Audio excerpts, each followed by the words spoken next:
नमस्कार, आप सभी का स्वागत है हमारे शो ज्ञान सागर में। आज जो हम लोग टॉपिक लाए हैं वो अध्यात्म क्या होता है। एक स्टूडेंट है मेरी चंचल का ये सवाल था कि अध्यात्म और रिलीजन में क्या अंतर होता है और ये मानवतावाद पर कैसे प्रभाव डालता है, ह्यूमैनिटी पर, और भविष्य में है ना आगे का जो जनरेशन है उस पर क्या इसका परिणाम होगा। तो ये बहुत शानदार सवाल आपने पूछा चंचल, और मुझे एक चीज़ खुशी ये है कि आज का जनरेशन इस तरह का चीज़ सोच पा रहा है, ये बहुत अच्छी बात है। और मेरे इस ज्ञान सागर शो का प्रभाव पड़ रहा है, अच्छा पड़ रहा है, अच्छा इम्पैक्ट आप लोग प्यार कर रहे हैं, मुझे बड़ा अच्छा लग रहा है। ऐसे ही प्यार बनाए रखें और हम लोग जितना, मैंने आपको पहला ही दिन बताया था कि जितना हम लोग डुबकी लगाएंगे ज्ञान के सागर में उतना ही हम लोग मोती पाएंगे। तो इस पे आज हम लोग चर्चा करते हैं कि अध्यात्म क्या होता है। देखो, रिलीजन और धर्म दो अलग चीज़ होता है और मैंने इसका वीडियो बनाया है, तो मैं डिस्क्रिप्शन में लिंक डाल दूंगा कि डिफरेंस बिटवीन रिलीजन एंड धर्म। तो धर्म अलग चीज़ होता है, रिलीजन अलग चीज़ होता है। आज पहले हम लोग अध्यात्म पर अच्छे से बात कर लेंगे और रिलीजन धर्म उस वीडियो को आप देख लीजिएगा, आपको स्पष्ट हो जाएगा। तो रिलीजन में मैंने आपको बताया कि हम लोग ईश्वर से क्या हुए, बिछड़ चुके। तो रिलीजन क्या करता है, ईश्वर तक पहुंचने का मार्ग बताता है, और जो मार्ग होता है उसमें वो कर्मकांड, वो तरीका बताता है कि कैसे आपको ईश्वर तक क्या किया जाए, पहुंचाया जाए। और धर्म मैंने आपको बताया था, धर्म का मतलब क्या होता है, धारण करना। संस्कृत के ध्री धातु से धर्म बना है, जिसका अर्थ होता है धारण करना। क्या धारण करना? अच्छे गुणों को धारण करना, या आप यूं कहो कि धारण करने योग जो है उसको क्या कहते हैं, धर्म कहते हैं। जैसे अग्नि का धर्म है क्या करना, जलाना, तो अग्नि का धर्म है जलाना। अगर वो जलाना बंद कर दे तो अग्नि, फिर धर्म खत्म हो जाएगा उसका। तो धर्म का मतलब ये है। तो धर्म का मतलब एक तरह से कर्तव्य से आता है, एक तरह से है ना, उसका ड्यूटी क्या होता है, वो धर्म का अर्थ होता है। मैंने डिटेल में वहां पे बताया, उसको आप देख लीजिएगा। आज हम लोग बात करेंगे अध्यात्म पे, और एक बड़ा रोचक चीज मैं आपको बताऊंगा, क्योंकि अमूमन लोग का अवधारणा यह है कि अध्यात्म का मतलब होता है जो साधु महात्मा माला जपते रहते हैं, टीका चंदन लगा के निकल जाते हैं, वो ध्यान में रहते हैं, या किसी का आश्रम है, वो आध्यात्मिक व्यक्ति, हम लोग उसको आध्यात्मिक समझते हैं। मैं आपको प्रूफ करके दिखाऊंगा कि नास्तिक व्यक्ति भी आध्यात्मिक हो सकते हैं और नास्तिक व्यक्ति भी अध्यात्म का बात करता है। आज देखना, इस वीडियो को पूरा देखो, आपको यह चीज स्पष्ट हो जाएगा। तो जरूरी नहीं है कि आप किसी रिलीजन को मानो तभी आप आध्यात्मिक हो सकते हैं। आप बिना रिलीजन को माने, बिना ईश्वर को माने भी आप आध्यात्म हो सकते हैं। इस चीज को हम लोग को समझना पड़ेगा, क्योंकि अध्यात्म का बहुत सारा परिभाषा है और बहुत लोग इसका सही परिभाषा या फिर सही चीज इसका समझ नहीं पाते हैं। छोटे छोटे बच्चे को बैठा देते हैं, तो मेडिटेशन करो अध्यात्म की तरफ, है ना, तो बोलते ये इसके अंदर क्या है, अध्यात्म शक्ति क्या हो रहा है, जग रहा है। तो जरूरी नहीं कि बच्चा आंख खोल रहा, बार बार आंख बंद कर रहा है ना, तो जरूरी नहीं कि उसके अंदर अध्यात्म का शक्ति जग रहा है। तो अध्यात्म का रियल मीनिंग क्या होता है उसको आज हम लोग समझने का कोशिश करते हैं। तो समझिएगा, अध्यात्म जो है इसका शाब्दिक अर्थ होता है आत्मा का जागृत होना, है ना, या आत्मा पर आपको यकीन होना, है ना। आप आत्मा पर क्या कर रहे हैं, बिलीव कर रहे हैं, तो निष्ठा रख रहे हैं आप आत्मा पर। आपको एक चीज पता चल रहा है कि जो भी चीज है, जो सत्य है, वो क्या है, आत्मा है। मतलब आप एक्सटर्नल से इंटरनल की ओर जा रहे हैं, वो इसका शाब्दिक अर्थ होता है। अब सवाल ये बनता है, मतलब आत्मा पे आप, है ना, तो ये शरीर जो है ये परमानेंट नहीं है, लेकिन आत्मा जो है वो क्या है, परमानेंट है। और आत्मबोध का एक तरह से आपको क्या करना पड़ेगा, ज्ञान लेना पड़ेगा, तो वो अध्यात्म। अब देखो, ये तो सिंपल परिभाषा हो गया इसका, लेकिन वाकई में इसका मीनिंग क्या क्या होता है, किस तरह के व्यक्ति को हम अध्यात्म बोलेंगे। क्या वो ऋषि मुनि का अध्यात्म बोलेंगे, या फिर उस आजकल के जो बाबा लोग हैं जो आश्रम में बैठे, वो क्या उनको अध्यात्म बोलेंगे? किन को हम अध्यात्म बोल सकते हैं, इसका वाकई में क्या परिभाषा होगा, उसको चलिए हम लोग क्या करते हैं, समझते हैं। तो देखिए, अध्यात्म जो होता है, यहां पे आप समझना कि पहला चीज कि सत्य, है ना, आपके अंदर, क्योंकि बोला जाता है कि देखिए एक चीज समझिएगा, अगर आपके अंदर मोरालिटी नहीं है तो आप आध्यात्म नहीं हो सकते, स्पिरिचुअलिटी आपके अंदर नहीं आ सकता। मैं ये चीज को 100% बिलीव करता हूं कि अगर कोई इमोरल व्यक्ति है वो कभी भी स्पिरिचुअल नहीं हो सकता, अध्यात्म उसके अंदर नहीं आ सकता। मैं ये क्यों बोल रहा हूं, जैसे समझना, अध्यात्म की तरफ जाने के लिए आपको पहला चीज क्या करना पड़ेगा। अगर योग दर्शन का मैं बात करूं तो उसके हिसाब से यह माना जाता है कि सत्य।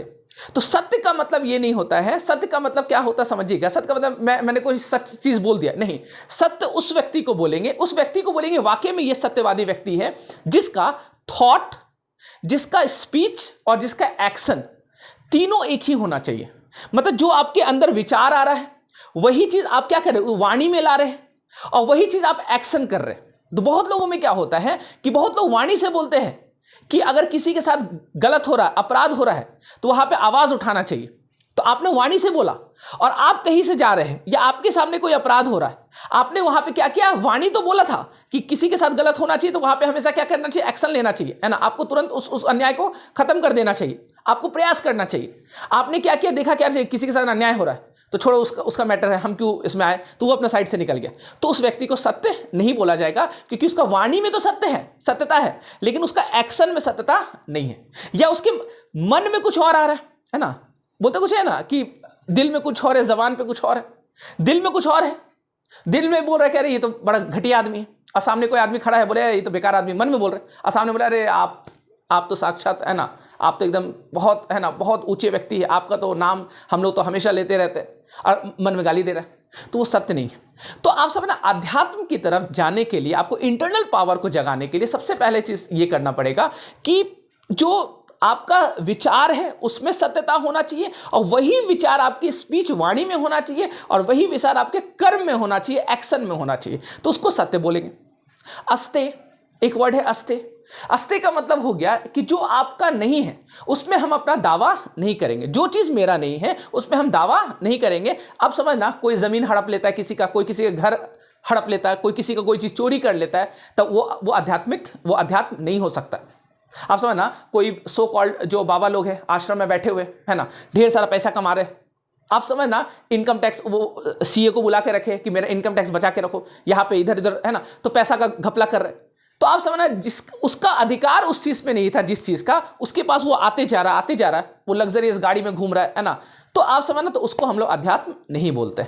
इसी तरह का बहुत सारा चीज योग दर्शन में बताया गया, अपरिग्रह बताया गया है कि आपको संपत्ति को क्या करना है, संपत्ति जमा नहीं रखना है, तो आप अध्यात्म की तरफ नहीं बढ़ सकते। तो आप समझना इस तरह का योग दर्शन है।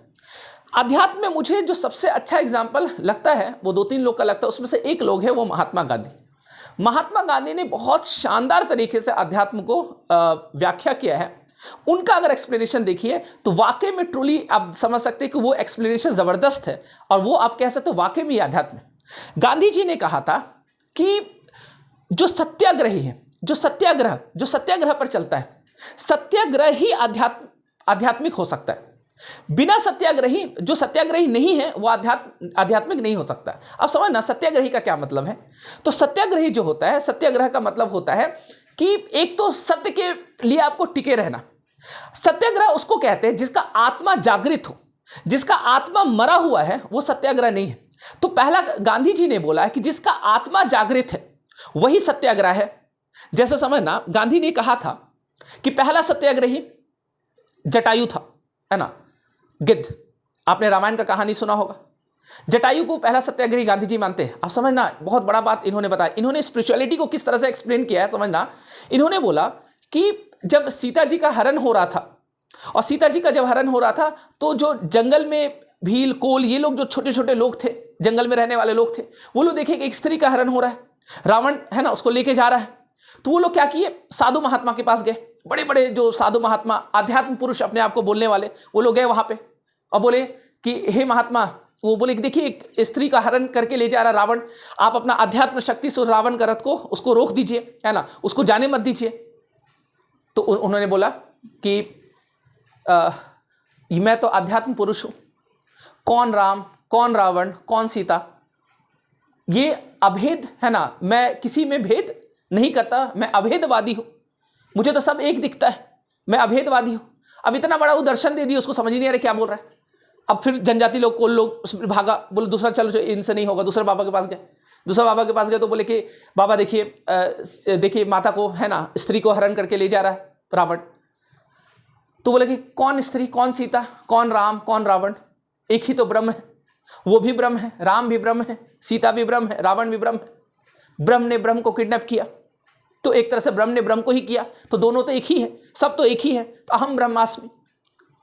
अब कोल उन लोगों को समझ ही नहीं आ रही क्या बोल क्या रहे, है ना।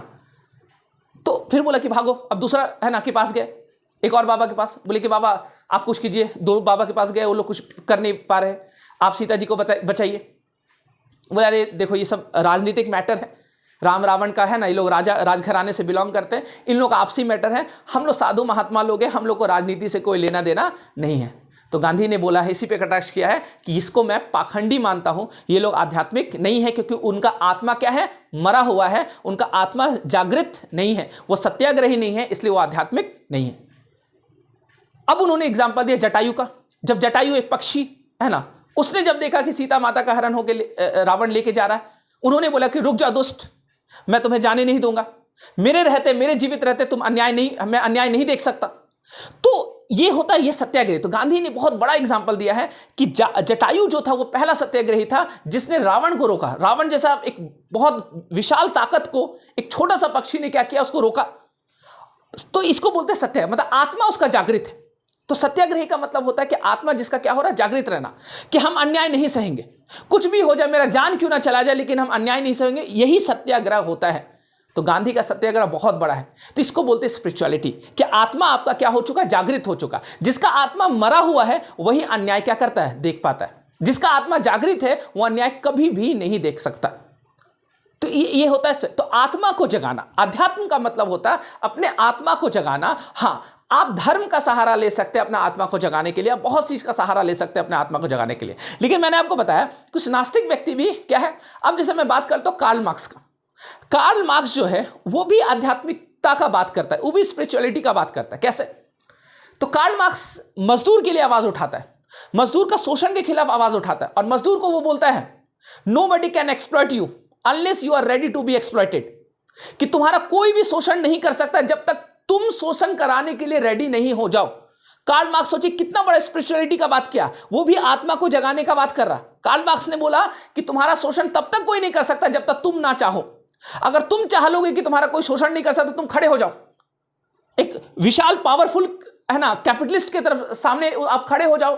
कोई भी सामने महान शक्ति है, बहुत बड़ा शक्ति है, पावरफुल है, उसके सामने शक्ति आप खड़े हो जाओ कि तुम मेरा जान भी ले लो लेकिन हम शोषण नहीं होने देंगे। तो तुम जब तक नहीं चाहोगे तब तक तुम्हारा शोषण नहीं हो सकता। तो वो भी आत्मा को क्या कर रहे हैं, जागृत करने का कोशिश कर रहे हैं। तो ये भी अध्यात्म है, ये भी क्या है, अध्यात्म। अब बाबा साहब का बात करो, अंबेडकर साहब का। तो अंबेडकर साहब भी यही बात बोल रहे हैं, किसको, दलित को ये बात बोल रहे हैं कि तुमको क्या करना है, अपना आत्मा को जागृत करना। और आत्मा को जागृत अगर तुम कर दोगे तो तुम्हारा कोई भी शोषण नहीं कर सकता। तुम अगर चाह लोगे कि तुम्हारा कोई शोषण नहीं करे तो फिर तुम्हारा दुनिया का कोई भी ताकत कितना भी पावरफुल होगा सामने, वो तुम्हारा शोषण नहीं कर सकता। तुम्हारा जान क्यों ना चला जाए लेकिन तुम शोषण नहीं कर।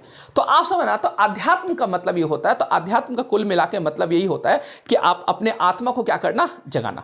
और जहां तक आपने पूछा था ये क्वेश्चन कि ह्यूमैनिटी को कहां प्रभाव, तो बिल्कुल मैंने आपको क्या बताया कि इमोरल इंसान जो है वो कभी भी स्पिरिचुअल नहीं हो सकता। अगर आप में नैतिकता नहीं है, आप अनैतिक व्यक्ति हैं, तो आप आध्यात्मिक नहीं हो सकते। मैंने आपको गांधी जी का एग्जांपल दिया। तो जो मोरालिटी जिसमें है उसी में आध्यात्मिकता आ सकता है। तो मेरे ख्याल से ये आपको स्पष्ट हो गया होगा कि अध्यात्म में क्या अंतर, अध्यात्म क्या होता है, और रिलीजन और धर्म का मैं आपको लिंक में डाल दूंगा, तो उसको आप देख लेना। तो मिलते हैं हम लोग अगले संडे इसी तरह का कुछ रोचक शब्दावली के साथ, रोचक ज्ञान के साथ। आज के लिए इतना ही, धन्यवाद।